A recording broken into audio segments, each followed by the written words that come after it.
My name is Nigel A. James, and I'm going to call this morning's interview Kufstein Thinking.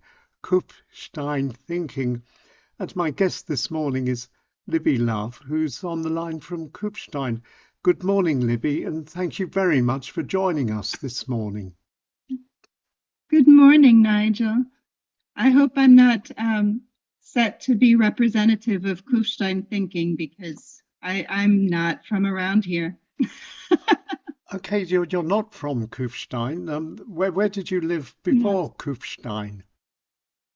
Well, I've been in Kufstein for 13 years now, and before Kufstein, I lived in New Orleans, and I'm born in St. Louis, Missouri, in the States. Okay, so you're American.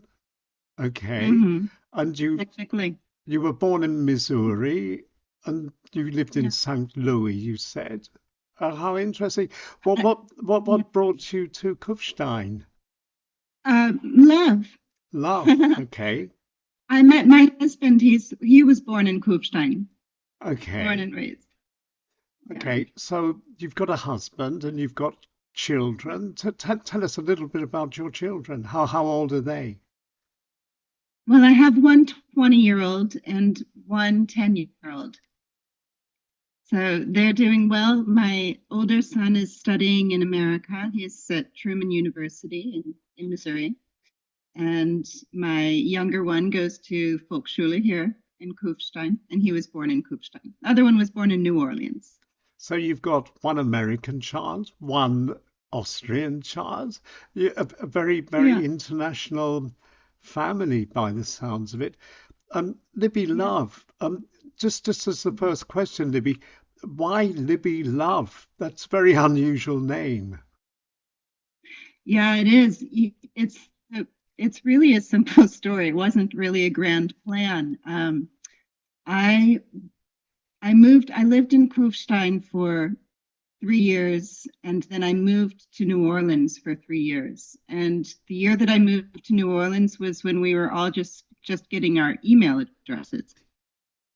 So I had just finished a yoga teacher training, and I was in very high vibe and high philosophy of what I wanted to encounter in my life. So I thought about mail in general and how much I have a allergy to checking the mail every day. And I thought, oh, all this junk mail, now it's going to come digitally and I'll get even more of it. And I'll be contacted by maybe businesses and people that I don't really want to have in I don't want to allow into my biosphere in a way. So how do I want information to come to me, and how do I want to be addressed? And so if I put love in the yes, then they will have to address me in the most beautiful manner available. So I just decided to make my email address Libby Love, and New Orleans being a really warm, open place with people who are love to make nicknames and things. Well, my students learned me and learned my email address kind of at the same time. And so everyone didn't, no one called me just Libby. Everyone called me Libby Love, Libby Love, Libby Love. And it kind of stuck because I was in between names. I was just divorced and I didn't want to go back to my maiden name. I didn't really want to change my name because I had a son with that name, and but I didn't also want to be called that name.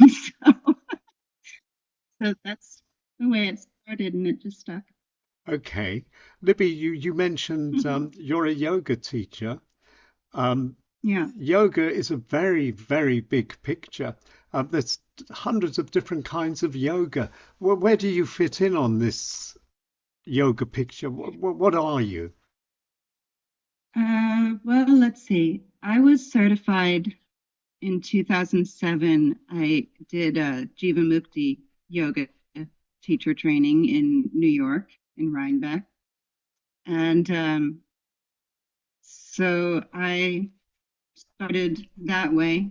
Now it's been 15 years that I've delved into, learned also some other things. And I That's why I kind of answered the question a bit ambiguously when you asked me if I had a job or what do I do, because don't I don't necessarily feel like a yoga teacher, even though that is what I do once a week. I really feel more like I am there to make relationships, connections with people, and help if I can. I always felt like yoga teachers are people. They have overcome difficulties. And I mean, I started teaching because yoga was something that carried me through a very difficult period of time in my life. And after that, I felt happy and balanced. Content, maybe is a better word than happy. And I never really thought in my life before that that was possible. I thought life was struggle, learning perhaps, but it didn't feel sound until that point. And I felt like if I didn't share that with other people, then it would be like a slap in the face to fate or God, like, a really important thing here, that it's possible to be happy and you need to like share that with other people. So I feel like my occupation is help people understand how to be happy. Um, Help people. you're helping people. Your Yeah. yoga helps you. It made you happy. It Yeah. made you content. Which kind of yoga is this? Because there's millions of different kinds of yoga, Libby Love. hmm hmm Yeah. Well, like I said, the teacher training was Jivamukti. That's a quite a well-known program, and it's has a basis in Ashtanga. So it's a vigorous practice, a vigorous physical practice, but it's also an integral practice, which means that it's expected that your class isn't just physical exercises or asana. It's also learning yoga philosophy and practicing, attempting meditation, chanting, singing, all of the different forms of union, which is what yoga means, uh, Yoga means is union. an hour and a half. Yeah. It comes the word yoga has a root of yuch, like Y-U-C. You could say it that way, and that is where we get the word yoke from. So the practice of yoga is meant to focus your thought. So you come from a place where your thoughts are up and down and all over the place and really influencing you, and you get attached to things and you have aversions from others. And in order to unite with your source or with yourself within you, you would want to narrow down all of the extra or outside fluctuations. And so you yoke yourself to that aim or to that goal, to that idea.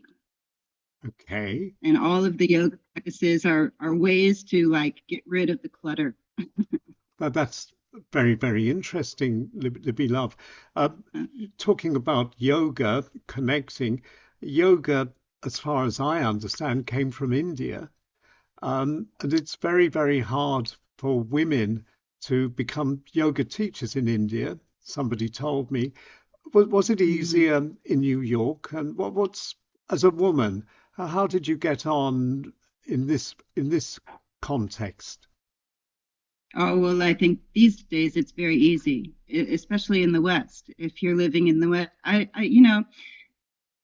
yoga in the West is very, very different than yoga in India, and even very different in India now than it was, say, 50 years ago. I don't think if you go to India now for teacher training, it's not much different experience than it is if you go to Vienna or New York. Um, Traditionally, yes, it was a men's practice, but even when we say traditionally, maybe we're going back to the teacher of our figureheads, like the founder of Ashtanga Yoga, Patabi Joyce. And his teacher was Krishnamacharya, and Krishnamacharya taught in the palace, in the royal palace. So it was already, there was already a bit of fanfare, rock star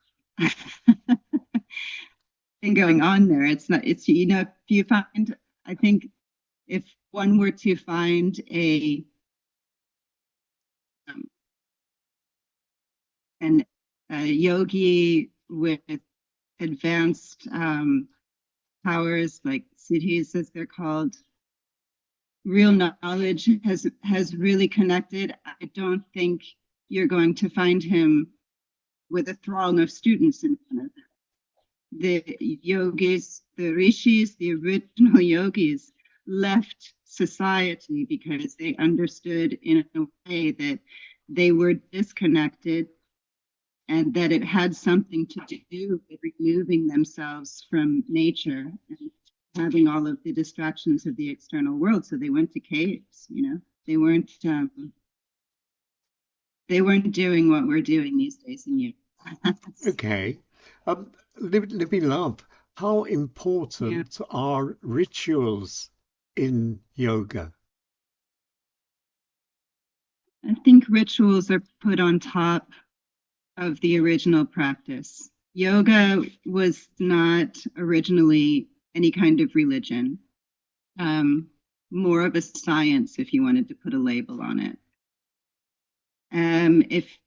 If one were to learn yoga just directly from the Yoga Sutras, um, put to pen, written in some fashion, maybe 5,000 years ago, I don't think we really know.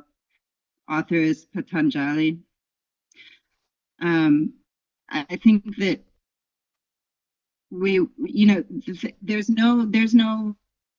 no exercise in that book. There's no physical instruction. It's an excellent and effective instruction for quieting and focusing mind.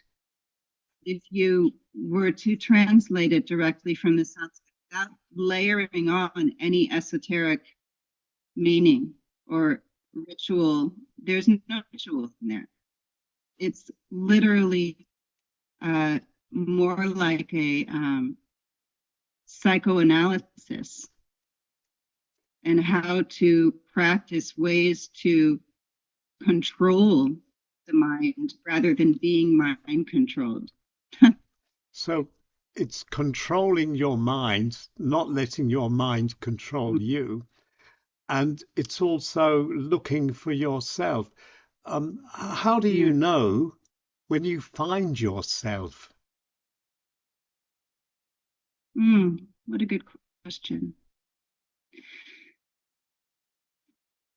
Finding self and finding source or God or whatever that is to whomever is thinking about it is the same thing. So I think this is also a fundamental understanding of yoga. You know when you know. You can't know by reading books about it.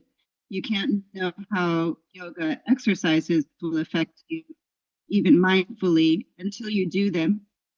It's like trying to tell someone how spaghetti tastes by reading the menu. You know, you don't know until you do it.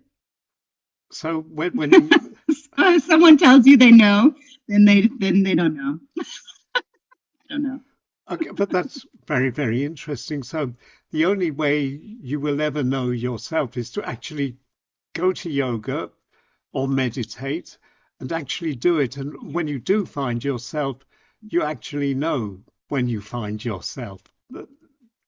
Yeah, and I think that it's not one could never say the only way because each person came here, I believe, with their own plan, their own contract, their own soul's way to learn on Earth School spiritual advancement. I believe that's why it's so difficult here. And I believe that each person's way to come to that understanding is different and at a different point on their path. Okay. But you're talking about yoga talks about and all this meditation about finding yourself. But how many Yeah. selves are you really? You're not just a yoga teacher, you're a mother and Yeah. and other things too. So where is the real you in all of this, or is it a combination of everything? Well, I mean, that's a good question too, because I could answer that on a mundane level. Like Okay. I'm a mother, I'm a householder, I'm maybe sometimes a secretary for my husband, I'm sometimes a yoga teacher, I'm sometimes a healer, I'm sometimes a counselor.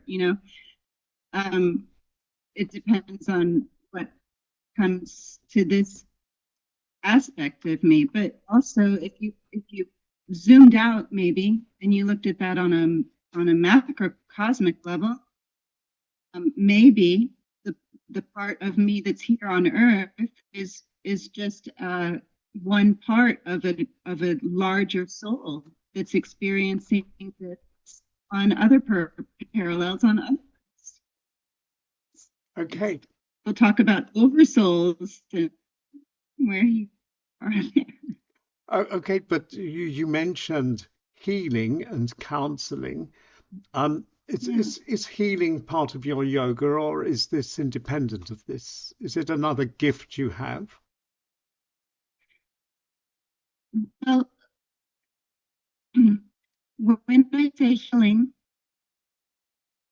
I don't mean not like a cure for a disease or something like this. I mean because we are fractured. The more fractured our sense of self is, sometimes it helps to be able to talk to someone who has had the same challenges that you have had, and then come through them in with grace and better understanding afterwards. And that's what would make a teacher.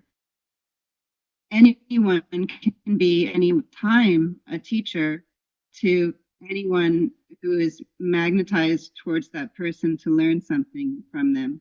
And even it might not be a person, it might be an experience in your life, it might be a challenge in life. Like in yoga, we consider that the guru, that there is for every challenge, for every difficulty, and every hardship that I've been through, if I can look at that as not a punishment but a teaching, then that's one of the ways to be content and happy.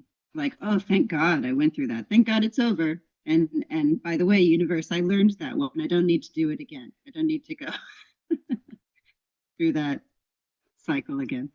It's very interesting what you're saying. When you're healing or counseling, listening must be very, very important. Tell us a little bit about listening and how that features in your life. Oh, it's so important. I'm so glad you brought it up because I don't think I don't think someone can help anyone if they aren't listening. I think I hear, we all have probably experienced a situation where someone is giving us advice, but what we understand is that that person is it's almost like an ego trip. They're showing you that they know all of this. It's not even really, you're not really connected to the person that you're telling. This is what you should do. This is how it works. Because you're just kind of like, I don't know. I can't think of anything pretty to say about that. But if you're not listening to the person's problem, you don't have an answer for them.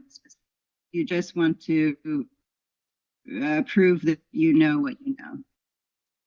And one can go on and on like that. And it's not helpful.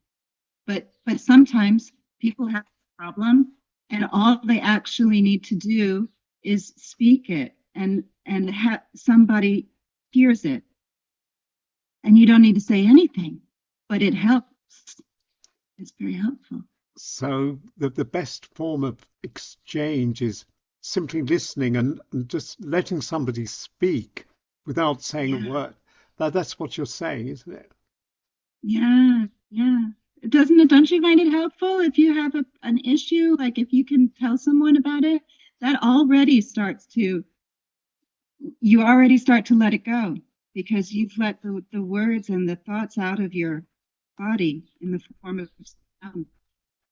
So letting go, this is what letting go really means, doesn't it? You're Yeah, offloading these terrible experiences, whatever it is, and yeah, somebody's picking them up. And there must be a lot of belief involved in this as well.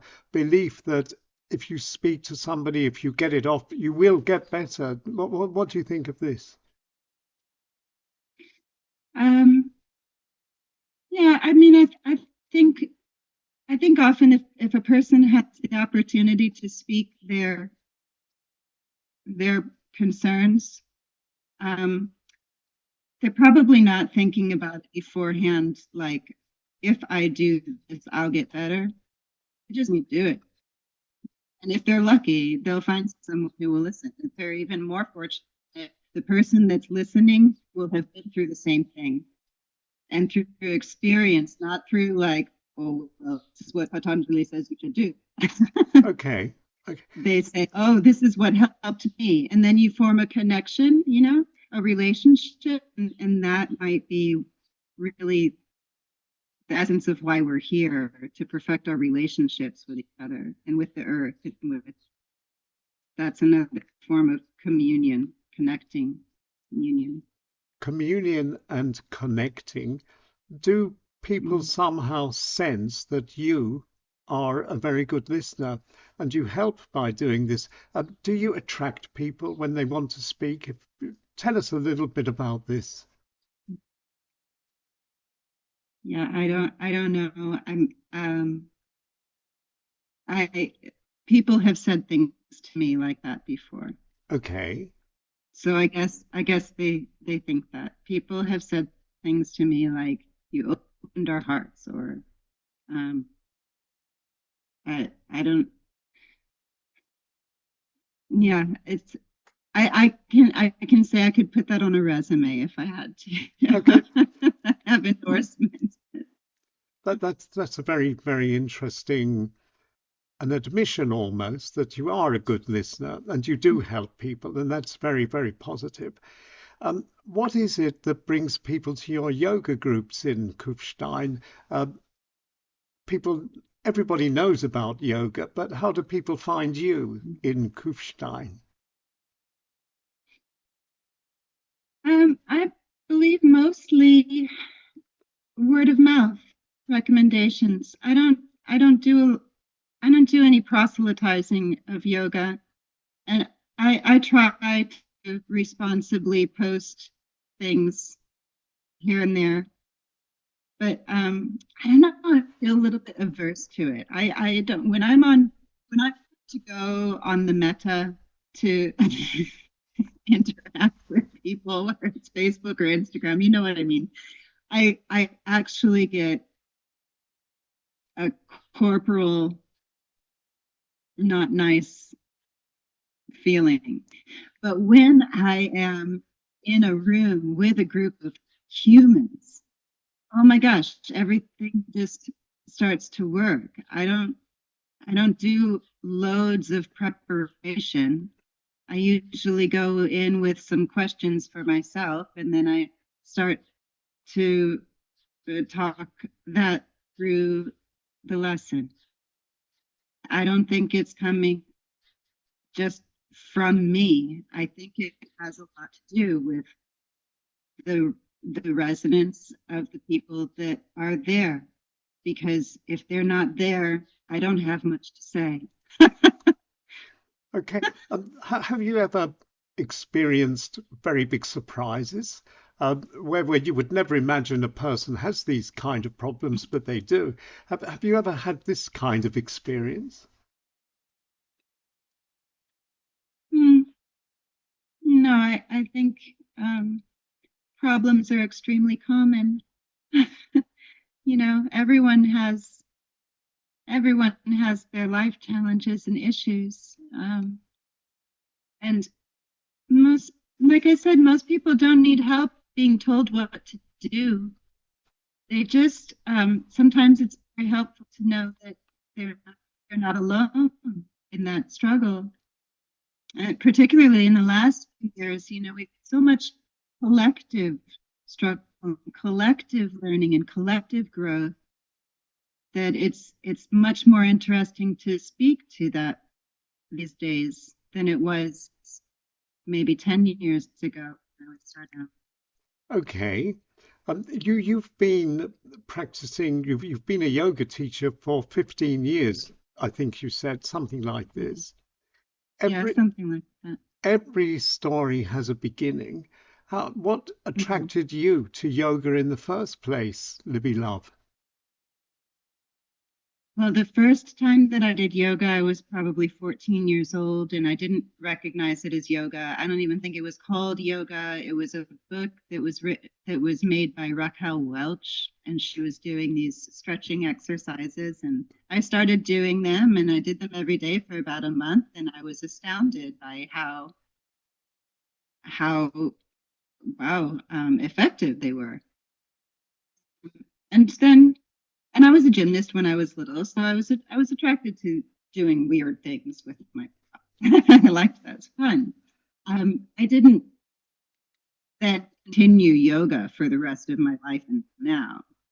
And I think that when I was in my late 20s, I went to a gym in New Orleans where there's a yoga class, and I decided to try that because I wasn't really interested in doing the weights or into boxing room or it was a New Orleans athletic club. It was a men's club for a long time, and that practice was a Diva Mukti teacher, and I had been doing dance in university, and I really missed that. And that was the first thing that I had done as an adult that felt like university dance classes and did the same kind of feeling in the body.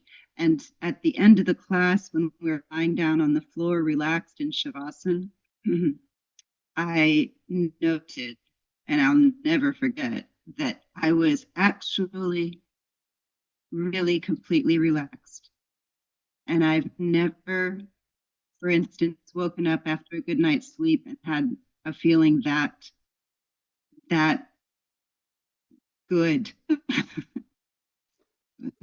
The right word. So that got me hooked.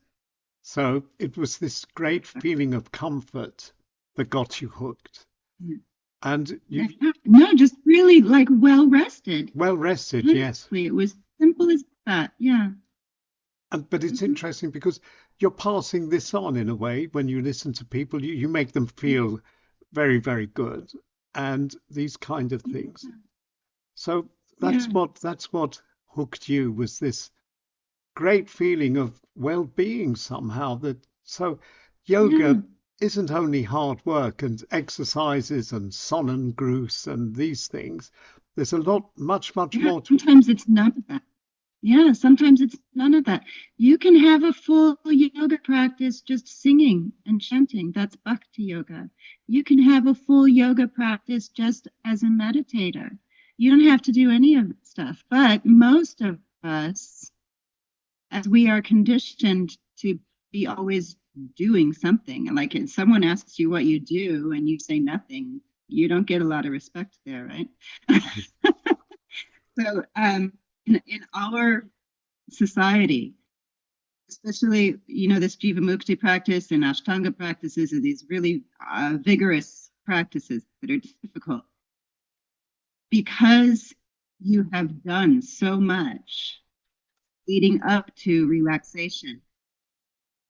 It's like you feel like you're actually allowed to do it. You know what I mean? You're allowed to just lie on the floor and do nothing. And it feels amazing. Would you recommend everybody lying on the floor and doing nothing as part of their daily schedule? Oh, yes.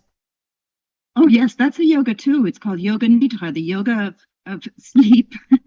You lie on the floor and you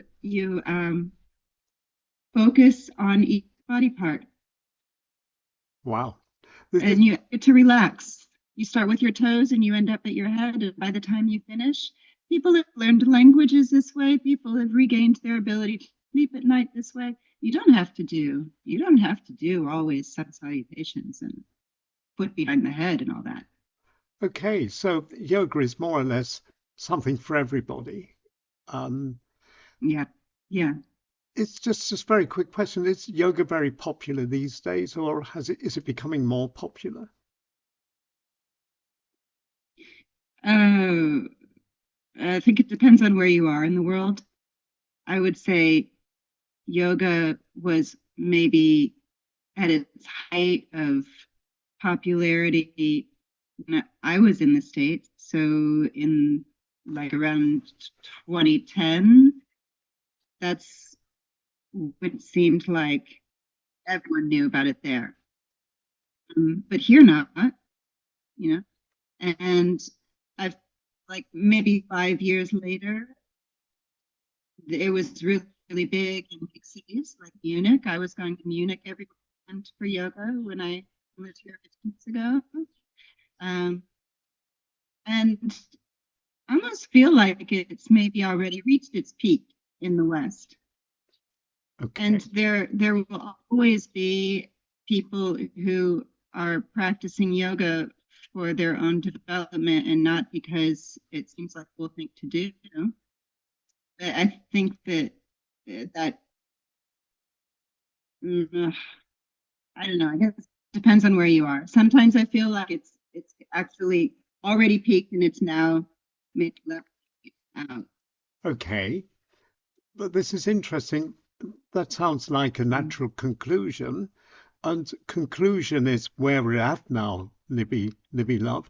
Mhm. Before we say goodbye, Libby, is there anything that we've forgotten about we should have talked about very quickly in this context of yoga and other things, maybe?